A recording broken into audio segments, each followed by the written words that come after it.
다 같이 한 마음으로 요한복음 6장 16절의 말씀 같이 합독해 보도록 하겠습니다. 점을 매 제자들이 바다에 내려가서, 사랑하는 여러분, 우리가 인생을 살다 보면 하나님께서 우리에게 고난을 허용하시며 고난의 자리로 이끄실 때가 있습니다. 내가 의도하지 않았는데, 또 내가 예기치 않았는데 많은 나와 상관없는 고난을 겪게 되기도 합니다.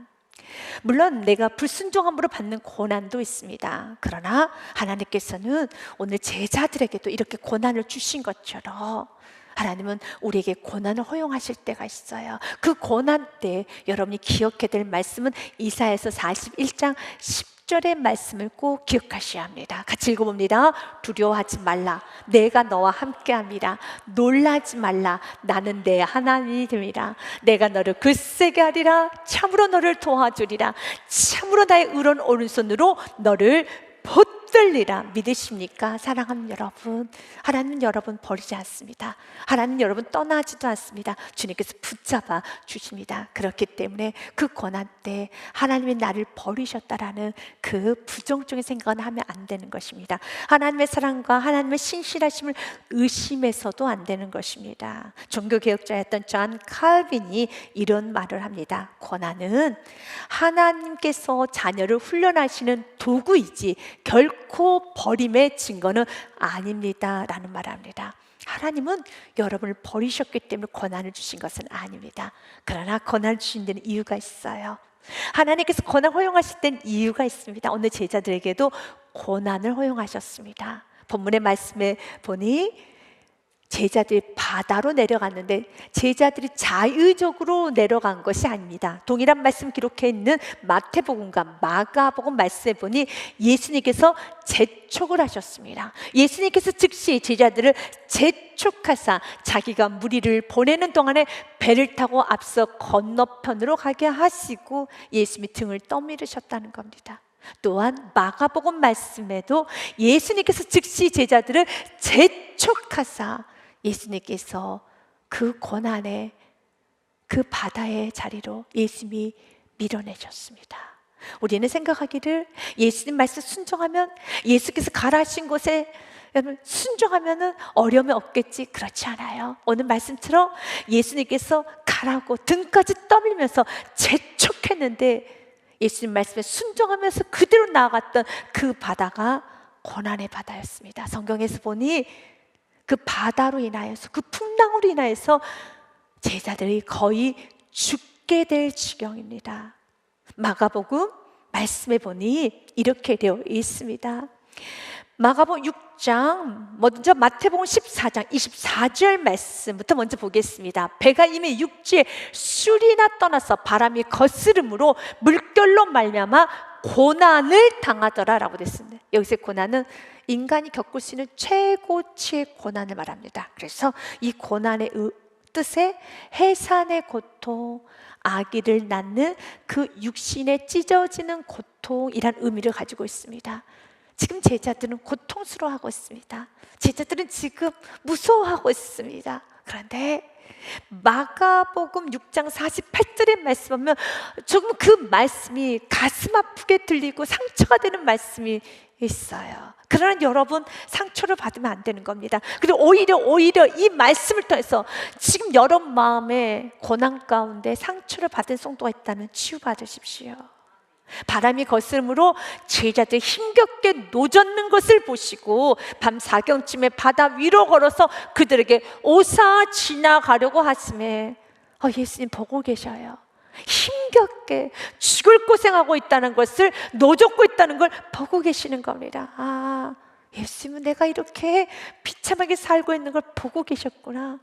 내가 이렇게 수치당하고 있는 걸 보고 계셨구나. 보고 계셨구나. 여러분, 이 말에 여러분이 상처를 받으면 안 돼요.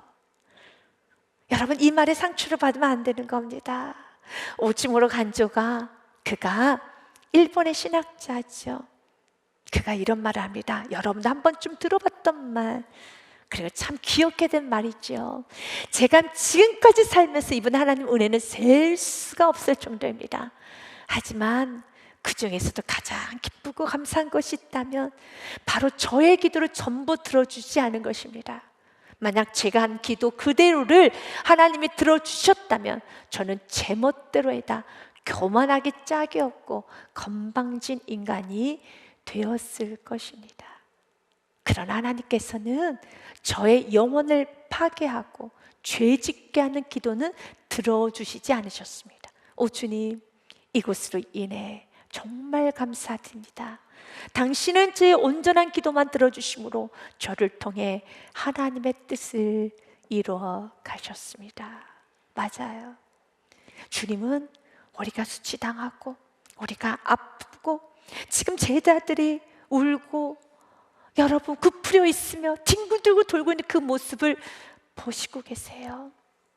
그러나 언제까지 보고 있지는 않습니다. 주님은 때가 되면 움직이십니다. 그러나 주님께서는 허용하십니다. 고난을 허용하십니다. 왜요? 고난이 우리에게 유익이 있기 때문에 그래요. 성경은 고난에 관해서 유익이 있다고 말합니다. 그래서 고난이 참 신비로운 겁니다. 고난은 유익이 있어요. 시편의 말씀에 보면 이렇게 되어 있습니다. 고난은 어떤 유익이 있는가? 고난당한 것이 내게 유익이라. 이로 말미암아, 이 고난으로 말미암아 내가 주의 율례들을 배우게 되었나이다. 주님의 말씀을 이제 배우게 되었다는 겁니다. 여기서 배우다는 건 주님의 말씀이 이제 내 가슴으로 들어왔다는 겁니다. 이제 알게 되었어요. 이제 깨닫게 되었다는 겁니다. 십자가의 사랑이 무엇인가, 죄라는 게 무엇인가를 고난을 통해서 알게 되었다는 것입니다. 그리고 더 나아가서 히브리서 12장 11절 말씀에 보면 무릇 징계가 고난이 당시에는 즐거워 보이지 않고 슬퍼 보이나 후에 그로 말미암아 그 징계 고난으로 말미암아 연단받은 자들은 하나님의 뜻을 또한 평강 화평에 살아 그 아름다운 열매를 맺게 돼요. 그래서 고난을 받게 되면 이제는 이 땅에서 살고 있지만 하늘에 속한 자의 삶을 살아요. 고난을 받게 되면은 이제 화평의 사람이 됩니다. 이제 낮아질 수 있는 사람이 되는 것입니다. 세상이 감당 못하는 사람이 되는 것이죠.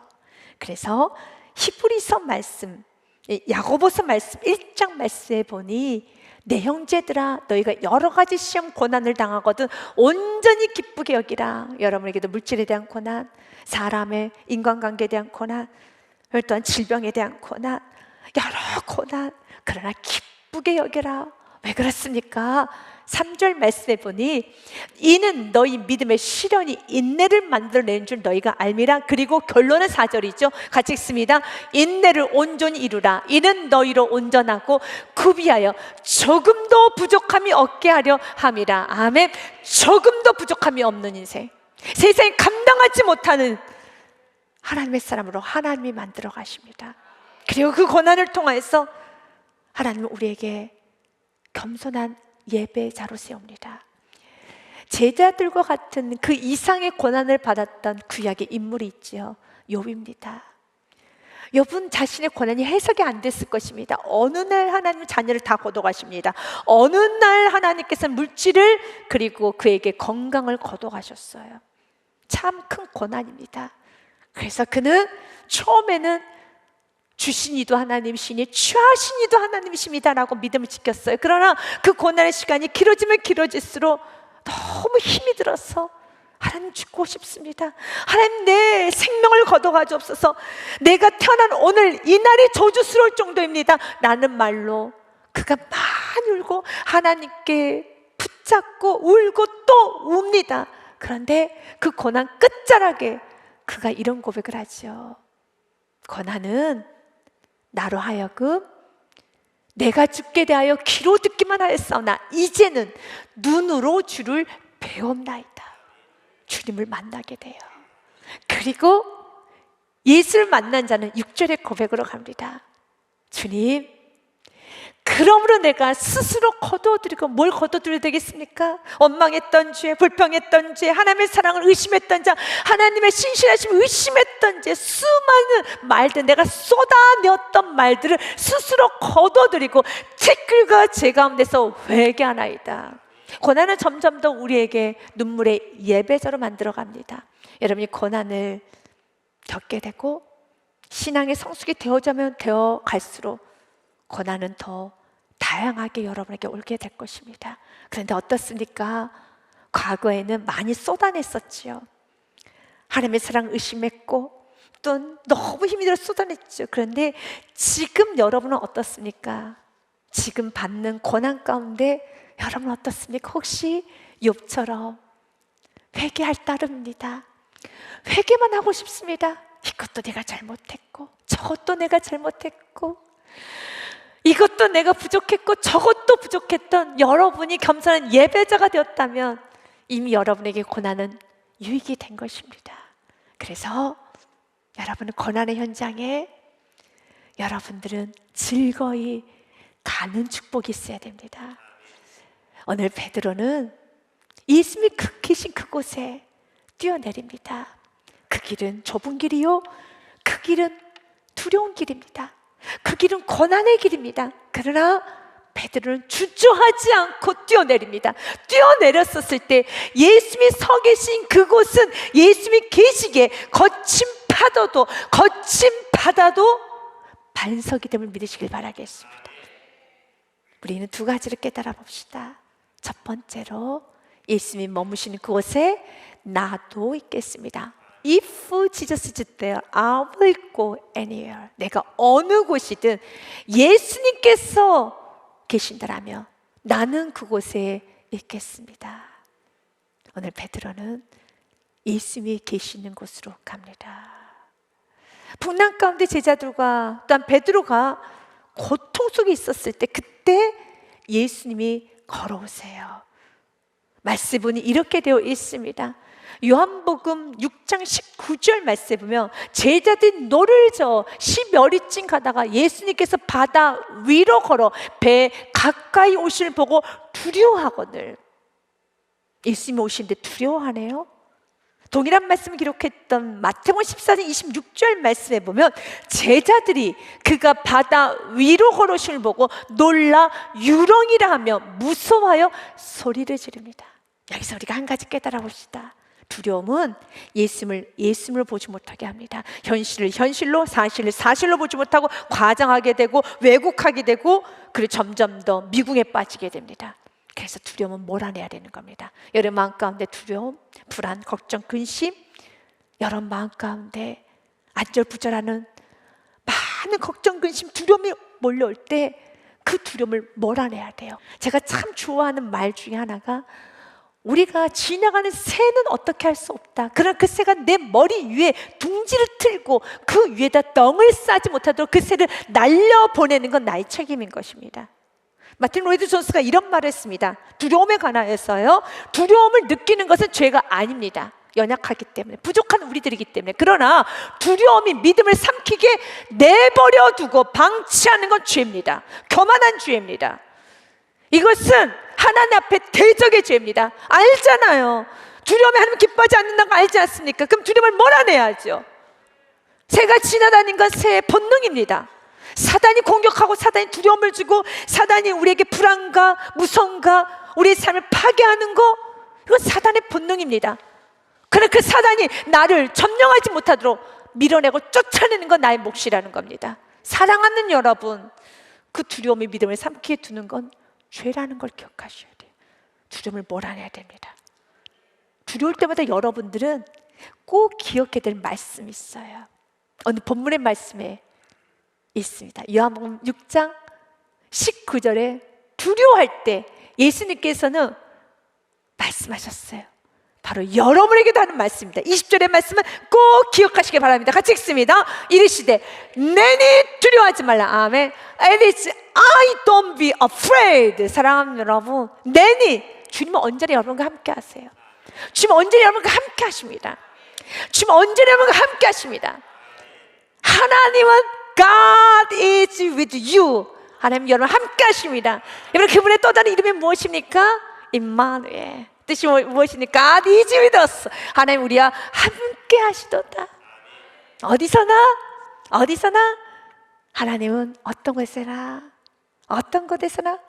God is with you at home, at school, anywhere, 어디서나. 사랑하는 여러분, 어느 곳에서나 우리 예수님은 내니 두려워하지 말라. 두려워하지 마세요. 주님은 언제나 함께 하세요. 그리고 부족한 모습 그대로 주님 나에게 두려움이 찾아오네요. 몰아내겠습니다. 오늘 제자들은 예수님을 유령이라고 봐요. 그럴 때 이렇게 말하고 싶을 거예요. 예수님 좋게 오시지 왜 바다 위로 걸어오셔서 무섭게 오시는가요? 예수님 오실 때는 이유가 있어요. 왜 예수님께서 바다 위로 걸어오셨을까요? 그대 지금 무엇 때문에 고생하고 있습니까? 바다 때문에, 파도 때문에. 예수님은 똑똑히 보기 원했습니다. 이 시간 우리도 똑똑히 보기 원합니다. 예수님께서 그 바다 위로 걸어오시면서 예수님 팔 아래에 무엇이 잠잠게 됨을 보셔야 되는 겁니다. 예수님은 그 거친 풍랑을 잠잠케 하실 수 있는 유일한 분이십니다. 예수님은 바다를 걸으시는 분이십니다. 예수님은 바다를 잠잠케 하시는 분이십니다. 예수님은 바다를 주관하시는 분이십니다. 그 예수님께 우리도 문제가 있을 때, 내 마음에 거친 풍랑이 오고 우리의 가정이 거칠어지고 우리의 인생에 폭풍가 찾아올 때마다 예수님 잠잠케 하여 주옵소서. 예수님 잠잠케 하여 주옵소서. 모든 것 다 주님의 것입니다. 그렇기 때문에 그분께 맡기면 주님 도와주세요. 주님 도와주세요. 사랑하는 여러분, 우리 지금 오늘 우리들에게 말합니다. 내가 바다 위를 걸고 있잖아. 모든 것도 예수님 발 아래 있어요. 발 아래 있습니다. 문제는 예수님 발 아래 있습니다. 그분께 나아가면 되는 것입니다. 그때 베드로가 예수님께 이런 말을 합니다. 아주 멋지고 근사한 말을 합니다. 예수님, 나를 명하사 물 위로 오라 하소서 하니, 그때 예수님께서 29절 말씀에 오라 하시니 베드로가 배에서 내려 물 위로 걸어서 예수님께로 가대하며 밤새도록 고생했습니다. 무서운 바다입니다. 그러나 베드로는 예수님을 보았고 예수를 믿었고 그분이 유령이 아니라 예수님을 알았다면 믿음은 행함으로 가게 되었습니다. 믿음은 행동하게 되었습니다. 더 이상 그 안전한 배에 있을 수가 없다라는 것입니다. 여러분, 예수 믿으시면, 여러분 예수를 만나면 만날수록 더 믿음으로 도전하게 되어 있어요. 베드로는 뛰어내린 것입니다. 난 주님 곁으로 갈 것입니다. 이것이 믿음이라는 겁니다. 여러분, 예수님이 계신 그곳이 가장 안전한 곳이에요. 우리가 인생 가운데 예수님 머무신 곳에 나도 있어야겠지요. 그러나 베드로가 예수님과 함께 물 위를 걸어요. 하지만 베드로는 쓰러져요. 마치 우리의 모습과 같지요. 믿음으로 도전하고 믿음의 길을 가다가도 쓰러질 수 있어요. 그러나 그때 여러분은 두 번째 메시지를 기억하십시오. 실패한 그 자리에서 예수님의 이름을 부르겠습니다. Even when I fall, I will call the name of Jesus. 예수님의 이름을 부르셔야 됩니다. 모든 순간순간마다 예수님의 이름을 부르십시오. 그래서 잠언의 말씀, 참 귀한 말씀이 있습니다. 잠언 말씀에 보니 의인은 넘어지지 않는 자가 의인이 아니야. 의인은 넘어지더라도 다시 일어서는 자가 의인이란다. 같이 읽어봅니다. 대저 의인은 7번 넘어질지라도 다시 일어나려니와 악인은 재앙으로 말미암아 엎드러지느니라. 아멘. 베드로 넘어졌어요. 왜 넘어졌습니까? 말씀해 보니 마태복음 14장 30절 말씀해 보니 바람을 보고 무서워 빠져가는지라 소리 질러 이르되 주여 나를 구원하소서. 믿으십니까? 여러분, 빠지셨습니까? Save me, 나를 구원해 달라고 외치면 되는 겁니다. 그때 주님은 31절에 즉시 손을 내밀어 그를 붙잡으며 이르시되 믿음이 작은 자 왜 의심하였느냐. 여러분, 우리가 세상을 바라보면 문제에 빠져요. 여러분이 예수님께 중심을 두지 않으면 여러분 마음의 평온은 사라져요. 여러분이 예수님께 집중하지 아니하고 여러분의 마음이 예수님을 충만하지 아니하면 여러분의 삶은 계속 소용돌이치게 돼 있어요. 여러분의 삶은 계속 무너지게 돼 있어요. 여러분, 우리가 사는 세상은 여전히 사단이 공중곳에 잡고 있는 세상입니다. 사단 여러분의 신앙이 숭숭장구하도록, 여러분 믿음이 커가도록 여러분 지지해 주는 게 아니에요. 어떤 이유가 됐든 무슨 이유가 됐든, 그래서 여러분들 신앙이 성장하지 못할 이유가 자꾸 생각난다면 이것이 바로 사단에게 걸린 올무예요. 그래서 핑계하지 말라는 거예요.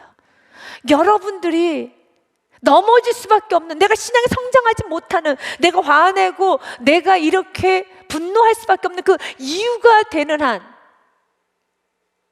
여러분의 인생에는 회복은 없어요. 그 이유가 많기 때문에 사단은 끊임없이 우리에게 이유를 줄 겁니다. 이거 봐, 바람 소리가 들리잖아. 바람 소리만 들리는 줄 알아? 폭풍 소리가 들리잖아. 주의를 봐. 끊임없이 우리에게 이유를 줄 겁니다. 내가 넘어질 수밖에 없고, 내가 화낼 수밖에 없고, 분노할 수밖에 없고, 내가 믿음을 잃어버릴 수밖에 없고, 내가 이렇게 신앙의 믿음의 길, 좁은 길을 갈 수 없은 수많은 이유를 줄 것입니다. 그 수많은 이유에 여러분이 넘어지면 안 돼요. 오히려 내가 넘어졌다면 주여, 나는 이 모든 상황을 이기지 못한 나의 부족한 믿음에 안타까워하셔야죠. 사랑하는 여러분, 오늘 예수님은 여전히 말합니다. 믿음이 작은 자여 왜 의심하였느냐? 의심하지 마시고 주님을 바라보십시오. 주님을 바라보십시오.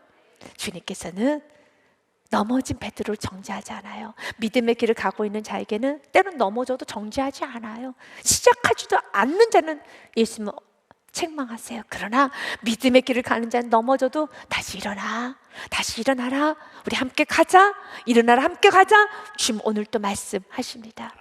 전 여러분에게 존 오트버그가 했던, 여러분 이 말을 여러분의 그대로 읽어주며 오늘 말씀의 말미로 가고자 합니다. 우리는 안락한 세상을 추구한다. 안정적이고 예측 가능하며 통제 가능한 삶을 살고 싶어한다. 여러분도 그러시나요? 그러나 그때 하나님이 이 안전한 배 밖으로 나오라고 하신다. 당신도 베드로처럼 물 위를 걸었던 적도 있었을 것입니다. 희생, 봉사, 심지어 실패의 가능성이 있어도 내가 손해본다는 걸 알면서도 믿음의 몸을 한 적도 있을 것이다. 하지만 지금은 배 안에 머무르고 있는가? 배 안에 있는 것이 편안하고 즐겁다. 그러나 주님은 초청하신다. 이제 믿음의 일을 해보아라. 우선 배 밖으로 나가라. 당신이 배 밖으로 나가지 않는다면 절대로 물 위를 걸을 수가 없다. 예수님은 어디에 계세요? 지금 물 위에 계신다. 예수님과 함께 물 위를 걷고 싶다면 배 밖으로 나가야 한다. 물 위를 걷고 싶다면, 여러분 마음에 평안이 오기 원한다면, 여러분의 삶이 역사가 되고 아름다움이 되고 간증이 되고 하나님의 뜻을 이루고 싶다면 배 밖으로 나가십시오. 주님과 함께 걸어가십시오. 오늘 본문의 말씀은 이렇게 마무리하고 있습니다. 21절 말씀에 보면 같이 읽습니다. 이에 기뻐서 배로 영접하니 배는 곧 그들이 가려던 땅에 이르렀더라. 그들이 가려던 땅. 여러분 마음의 소원은 예수님과 함께 걸어갈 때 그 소원을 이루어지는 겁니다. 사단은 오늘도 우리에게 유혹합니다. 너는 할 수 있어. 너 혼자 가도 돼. 아니에요. 우리 혼자 못 갑니다. 예수님과 함께 가야 되는 겁니다. 예수님 손잡고 가야 되는 겁니다. 예수님 이름 부르며 가야 되는 겁니다. 믿음으로 가야 되는 것입니다. 쓰러지고 넘어져도 다시 예수 이름 부르면서 이제는 예배자가 되어 나가야 되겠습니다. 오늘 본문 말씀과 동일한 말씀했던 마태복음은 이렇게 맞춰요. 엎드려 예배한 예배자로 맞춥니다. 마태복음 말씀 마지막 절 말씀 보면 이렇게 되어 있어요. 32절과 33절 말씀 보니 배 함께 오름에 바람이 그치는지라. 33절은 같이 읽습니다. 배에 있는 사람들이 예수님께 절하며 이르되 진실로 하나님의 아들이로소이다. 아멘. 예배자이지요. 우리가 이번 한 주간도 베드로처럼 안전한 배 안이 아닌 이제는 배 밖으로 나와서 예수님이 계신 그곳에 나가서 예수님께서 나에게 원하신 삶을 믿음으로 살아가 보십시오. 살다 넘어지면 그 순간에 예수 이름 부르십시오. 그리고 다시 일어나십시오. 여러분 마음에는 평안이 찾아올 것이고 믿음은 성장할 것이고, 그리고 여러분은 이 땅에 살면서도 하늘에 속한 자의 삶을 살게 될 것입니다. 한 주간도 승리하시기를 주님으로 축복드립니다.